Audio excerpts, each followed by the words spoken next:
Hello everyone, आप सभी का स्वागत है हमारे यूट्यूब चैनल पर।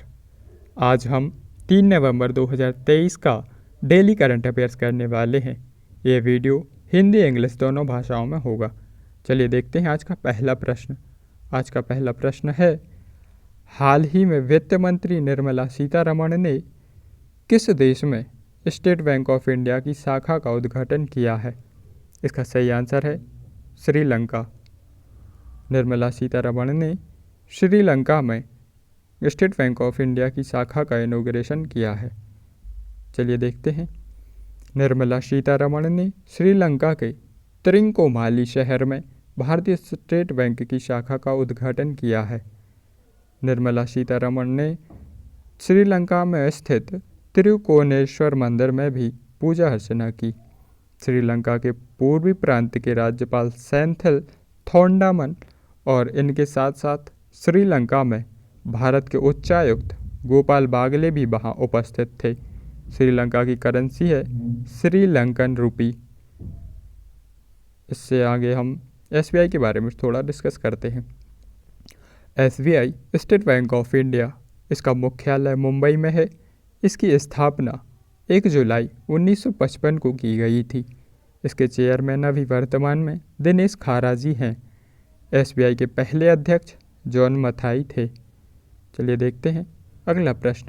प्रश्न क्रमांक 2, हाल ही में निर्वाचन आयोग ने उम्मीदवारों और चुनाव प्रबंधन के लिए किस नाम से एक ऐप लॉन्च किया है?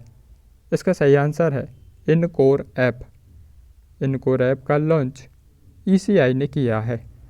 इसके माध्यम से उम्मीदवारों की अंतिम सूची तैयार करना और चुनाव चिन्ह आवंटित करने में मदद मिलेगी। इससे निर्वाचन अधिकारियों को नामांकन, इसकी जांच, शपथ पत्र, मतदाता संख्या और कुछ ऐसे ही डाटा प्रक्रिया के प्रबंधन करने में सुविधा मिलेगी। अब देखते हैं अगला प्रश्न। प्रश्न क्रमांक 3,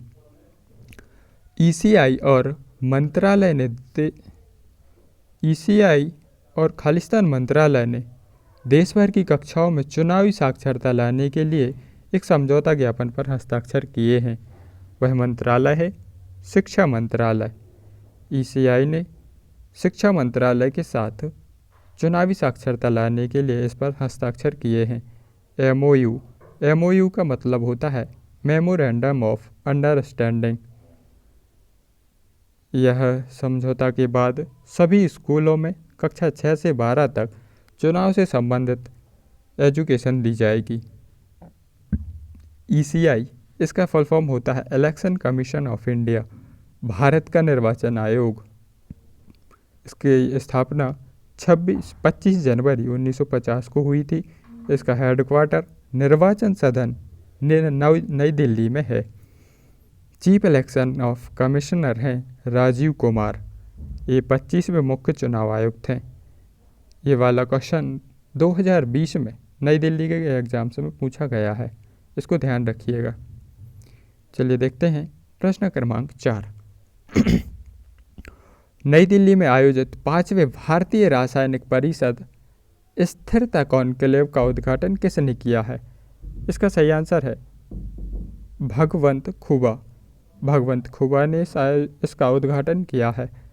कॉन्क्लेव का उद्देश्य था रासायनिक उद्योग के लिए स्थिरता और व्यापार नीति की एकीकृत करना। Minister of chemical and fertiliser हैं श्री मनसुख लाल मंडाविया। चलिए प्रश्न क्रमांक 5 को डिस्कस करते हैं। विश्व स्वास्थ्य संगठन में दक्षिण पूर्व एशिया की क्षेत्रीय निदेशक के रूप में किसे नियुक्त किया गया है? इसका सही आंसर है साइमा वाजिद। साइमा वाजिद को दक्षिण पूर्व एशिया की क्षेत्रीय निदेशक के रूप में नियुक्त किया गया है।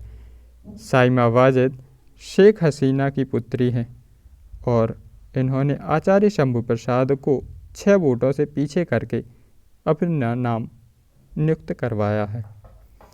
क्षेत्रपाल से अभी वर्तमान में इसके सदस्य हैं, निदेशक हैं। इन्होंने ऑटिज्म तथा मानसिक रोगों के क्षेत्र में व्यापक काम किया है और विश्व स्वास्थ्य संगठन के वर्तमान दक्षिण पूर्व एशियाई क्षेत्रीय निदेशक क्षेत्रपाल सिंह हैं। क्षेत्रफल से हैं। फरवरी के बाद साइमा वाजिद को अपना कार्यभार सौंप देंगे।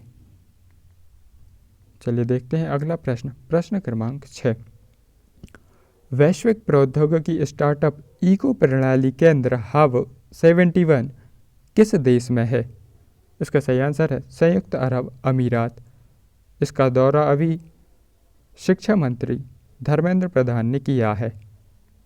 और इसके बाद अगला क्वेश्चन है प्रश्न क्रमांक 7। स्वामी नारायण मंदिर का निर्माण किस देश में किया जा रहा है? इसका निर्माण भी संयुक्त अरब अमीरात में किया जा रहा है। स्वामी नारायण मंदिर आबू धाबी शहर में निर्माणाधीन है। यह मंदिर भारत के बाहर सबसे बड़े हिंदू मंदिरों में से एक होगा। इसकी आधारशिला प्रधानमंत्री नरेंद्र मोदी ने 2018 में यूएई के आबू धाबी शहर में रखी थी, जो मंदिर अभी बनकर तैयार ही होने वाला है। अगले साल तक इसका उद्घाटन हो जाएगा। अब देखते हैं प्रश्न क्रमांक 8। हाल ही में ब्रिटिश अकादमी पुस्तक पुरस्कार 2023 किसने जीता है? यह जीता है नंदिनी दास ने। नंदिनी दास भारत में जन्मी लेखिका हैं। भारत में जन्मी लेखिका दास वैश्विक सांस्कृतिक समझौता 2023 के लिए ब्रिटिश अकादमी पुस्तक पुरस्कार की विजेता हैं। नंदिनी दास ऑक्सफोर्ड विश्वविद्यालय में अंग्रेजी साहित्य की प्रोफेसर हैं। इनकी पुस्तक का नाम है भारत का दरबार, इंग्लैंड, मुगल भारत और साम्राज्य की उत्पत्ति। प्रश्न क्रमांक 9। आईटी विभाग ने किस वित्त वर्ष में रिकॉर्ड 7 करोड़ 65 लाख ITR दर्ज किए हैं? आईटी डिपार्टमेंट का फुल फॉर्म है द इनकम टैक्स डिपार्टमेंट। इसका सही आंसर है 2023 और 24। प्रश्न क्रमांक 10 की बात करते हैं तो अब इसको देखते हैं। निम्नलिखित में से किसने एशियाई निशानेबाजी प्रतियोगिता में 50 मीटर राइफल 3 पोजीशन स्पर्धा में स्वर्ण पदक जीता है? इसका सही आंसर है ऐश्वर्य प्रताप सिंह तोमर। ये है उनकी फ़ोटो। चलिए, इसका आयोजन दक्षिण कोरिया के चोंगवॉन में हुआ था। एशियाई निशानेबाज प्रतियोगिता में भारत ने 21 स्वर्ण पदक, 21 रजत पदक और 13 कांस्य पदक के साथ टोटल 55 पदक हासिल किए हैं और 55 पदक के साथ भारत दूसरे स्थान पर रहा है। चलिए, तो आपको ये कंटेंट जानकारी कैसी लगी कमेंट करके ज़रूर बताना। वीडियो देखने के लिए धन्यवाद। वीडियो को लाइक करना और शेयर करें और चैनल को सब्सक्राइब ज़रूर करें। चलिए, मिलते हैं अगली वीडियो में कल 4 नवंबर के करंट अफेयर्स के साथ। धन्यवाद।